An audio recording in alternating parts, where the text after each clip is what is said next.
Siguro nga'y nasanay na tayo sa mga karagatan at ilog na hindi gaanong malinis. Lagi na lang may plastic.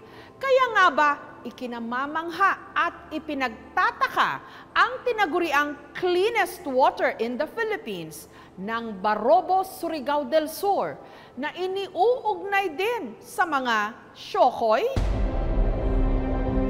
Kung mga travel vlogger ang tatanungin, ang isa raw sa pinakamalinis na ilog sa buong Pilipinas, matatagpuan sa probinsya ng Surigao del Sur.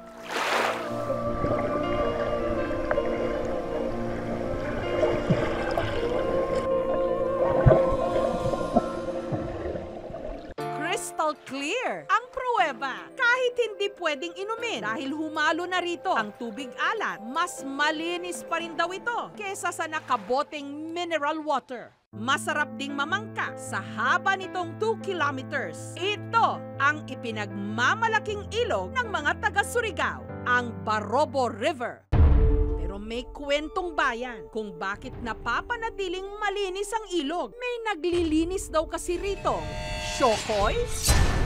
Ang syokoy na rin daw ang tigagwardya ng tubig. At ayon sa mga kwento-kwento, malatao ang katawan ng syokoy. Yun nga lang, nababalutan ng kaliskis. Ang syokoy ay isang nilalang na pinaniniwalaan ng mga tao, lalo na yung mga nakatira sa tabi ng dagat o tabi ng ilog. Ang tawag sa kanya ay bantay tubig. Tinitignan nila na walang mga madumi o masamang nangyayari doon sa katubigan. Saksi raw ang labanderang si Margarita sa itsura ng syokoy. Nagpangulaba pa ko diri sa uno pa. Lagi ko nakita nga kanang iring nasa ilalom sa tubig.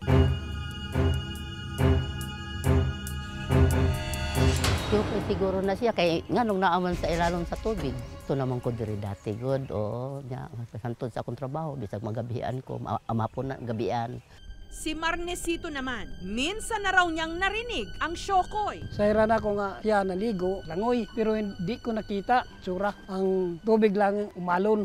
Tila umahon at sinundan pa nga raw siya nito. Ang ila lang nga, nagpasabot ko sila nga, naagid sila diha. Na wala gi magpasipala. Ang dati naman daw kasambahay ni Bong na si Nati, naging nobyo pa nga raw ang syokoy at ang kanila raw naging tagpuan sa ilog mismo. Sabi ng lola ko, yung yaya ko, niligawan siya nung Encanto, mala syokoy daw. Gusto siyang ibahay na dyan sa may Balete, mula nung palengke, sinusundo ng Encanto hanggang dito. Sumakay daw sila ng speedboat, kaso kung makita mo naman, lumalangoy lang siya. Pero wala na si Nati, sumakabilang buhay na para sana mahingan ng testimonya. Ang trabahador naman ng lola ni Bong na si Gaspar, ginantihan pa nga raw ng syokoy matapos putulin nito ang puno malapit sa ilog kung saan daw nanirahan ng syokoy. Pagtapos nung pinagpuputol niya yung mga baliti dito, sinunog niya yung bahay ng lola ko. Ang rason, marami daw daga. Wala namang kadaga-dagaan sa bahay. Diretso na yun, nabaliw na siya. Matapos daw putulin ni Gaspar ang puno, bigla na lang itong nawala sa sarili. Sa kabila ng ganitong mga kwento-kwento, wala pa ring takot pumunta sa ilog ang marami sa mga taga rito. Lalo pat ang ilog ng Barobo, ang isa sa mga instant summer getaway ng kanilang bayan.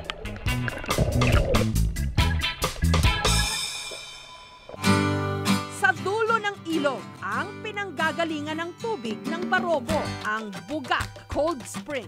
Mula sa Barobo, Surigao del Sur, TKMJS na yan!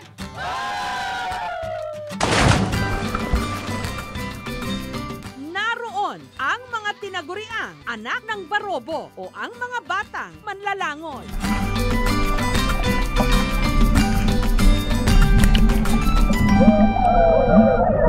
Dahil parang nasa bakuran lang nila ang mga paliguan, ang mga bata, basta na lang daw itinatapon sa ilog para matutong lumangoy. Si Syra, pagkatapos ng eskwela, diretso agad sa ilog para lumangoy.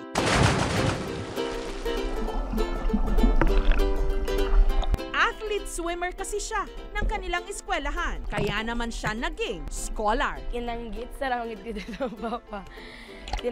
Yara kong git sa diri sa bugak hantod na kabalo ko langoy, yara kong gika ng kapakapa. Hantod sa makabalo ko naanad ko diri sige ra den ko gligo diri sa bugak. Nakapag-uwi si Syra ng gintong medalya sa swimming sa kanilang eskwela. Na-gold ko kay tungod kay naning kamot ko sa akong kuan, sa akong kanang stroke. Grabe na akong training kayo, hard kaayo. Bisag kapoy man na ako diri sa bugak nag-training para lang sa akong future. Kay basi daig na magkuha sa to sa Manila, permanente sigig training. Bahalag mo itom ko basta lang maka-gold mo din to. Umaasa siya na ang kanyang paglangoy ang mag-aahon sa kanyang pamilya mula sa kahirapan. Sinawas akong pamilya ron. Umabot man ako akong kanang kuan, goal. Tabangan ko na ako sila sa ilang kahagos na sa ako sa bata pa ko. Sa mga naghahanap dyan ng me time o alone time, katabi lang ng Bugak Cold Spring ang Beto Lagoon. Pero hindi pwedeng maligo rito. Delikado raw. Hindi pa raw kasi nasusukat kung gaano ito kalalim. Binabawal po namin yung pag-swimming. Sa sobrang lakas current po ng tubig nandun. At saka at the same time, sa sobrang lalim po ng Bito Lagoon. Actually, yung mga professional diver lang po talaga ang pwedeng lumangoy doon. Pero si Cesar, kahit anong ganda raw ng ilog ng Barobo, hindi siya rito lalangoy. Nung bata raw kasi siya, muntik na siyang makuha ng syokoy. May hawak sa akin dito sa piyapa ko. Di kaso, ginanyan ko din. Parang gibundot ko dun sa ilalim. Punit sa kuha na murag purma siyang tubig. Parang tao siya ba na nagdira sa iyo. Mabuti na lang daw at nasipa niya ang syokoy, kaya siya'y nakaligtas. Siguro, kung gani ko naglumili na din ako gusto mo magliguan. Nung nagkaroon ng anak si Cesar, pinagbawalan niya rin ang mga ito na lumangoy sa ilog. Hirap talaga. Kung sa akin, ayaw ko na. Mismo mag-school lang akong anak diri sa Barobo, di gani ko gusto na makita na ko siya na adire maligo kay. Pero taong 2015, ang isa sa mga anak ni Cesar, sinuway siya.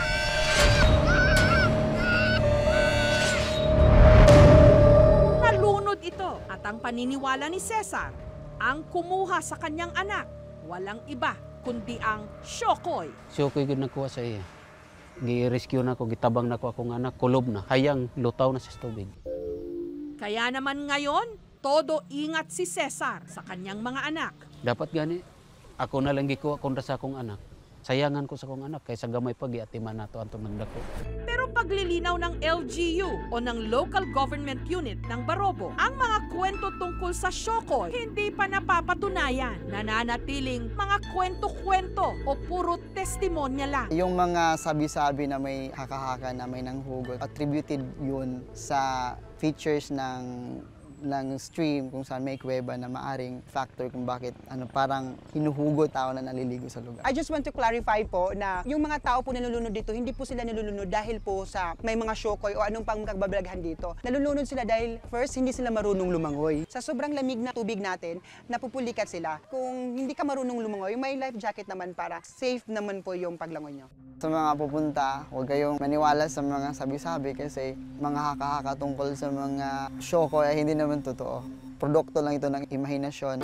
Gusto raw nilang linawin, malinis ang kanilang ilog, hindi dahil sa syokoy, kundi dahil na rin sa kanilang mga mamamayan na bayanihan sa paglilinis nito. Mahigpit din daw nilang pinaiiral ang mga patakaran para mapanatili itong malinis. Katunayan, sa Bugak Cold Spring, bawal ang manigarilyo, uminom at kumain. May mga fines and penalties kami. Naghahalaga ito ng 500 to 2,500 at saka community service. Para masiguro namang ligtas ang mga lumalangoy, may mga rescuer at pinarerentahan life vest. Nakahanda rin daw sila sa pagdagsa ng mga turista, lalo na ngayong summer. May mga staff kami dito na sila yun talagang tumutulong para maging mapanatiling malinis itong lugar na ito. Totoo man o hindi ang mga kwento-kwento tungkol sa syokoy sa ilog ng Barobo, isa ang klarong-klaro, malinis ang kanilang ilog dahil may disiplina at malasakit ang mga taga rito. Doon wala nang kailangan pang pagdebatihan. Thank Thank you for watching, mga kapuso. Kung nagustuhan niyo po ang videong ito, subscribe na sa GMA Public Affairs YouTube channel. And don't forget to hit the bell button for our latest updates.